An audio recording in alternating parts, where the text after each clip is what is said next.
Ever wanted to build your own robot? Or maybe a gadget that waters your plant automatically? Well, today we are looking at the brain that makes all of that possible. Welcome to the world of Arduino.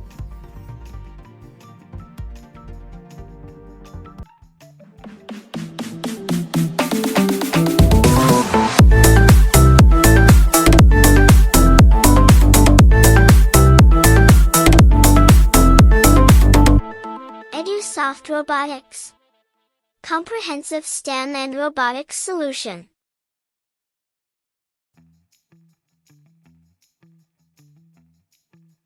Simply put, Arduino is an open source electronic platform. Think of it as a tiny computer that can talk to the physical world. Unlike your laptop, it doesn't have a screen or keyboard. Instead, it has these pins. Input pins listen to the world, like temperature or light sensors. Output pins do things like lighting up an LED or spinning a motor.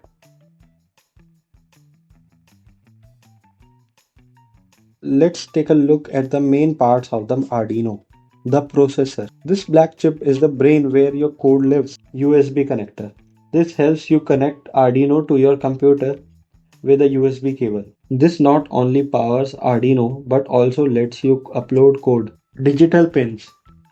These are for on or off signals, perfect for buttons and LEDs. Analog pins. These pins can read a range of values like how bright the sun is or how moist your soil is. Power connector. This is where you can connect a battery cable to give Arduino power. Indicator LEDs. These little lights blink to show what's happening, like power on, receiving data, or transmitting data. Reset button. If something goes wrong, press this button to restart the program.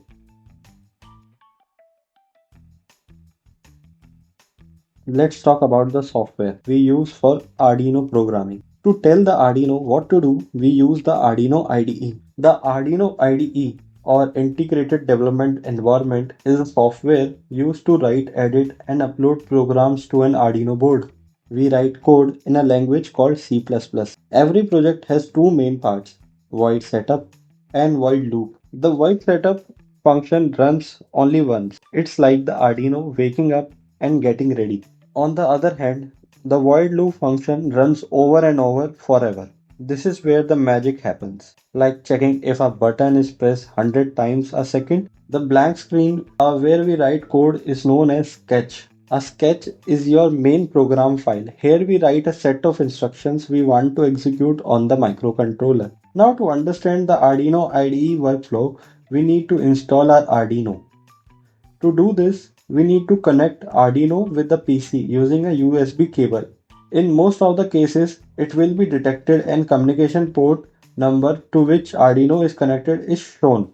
Otherwise, you need to click on the select other board and port option to select the correct board and COM port. Let us create a simple sketch to blink an LED and compile it and upload it on Arduino. By writing just few lines of code, we can tell pin 13 to turn on, wait for a second and turn on. And just like that, you have started your journey into robotics. Once your sketch is ready, you need to compile and upload it on your Arduino. Compiling means converting the sketch into a machine level language for Arduino to run. Compiler checks for the error and finally converts the sketch into a binary file in terms of 1 and zeros. If any errors are there, they are reported in the output panel. After successful compilation, upload the sketch to the Arduino. Arduino is amazing because it's cheap, easy to learn, and there are thousands of projects you can find online. In next videos, we are going to dive into the world of Arduino and explore more projects like this. So hit that subscribe button, grab your kit, and let's start building. See you in the next one.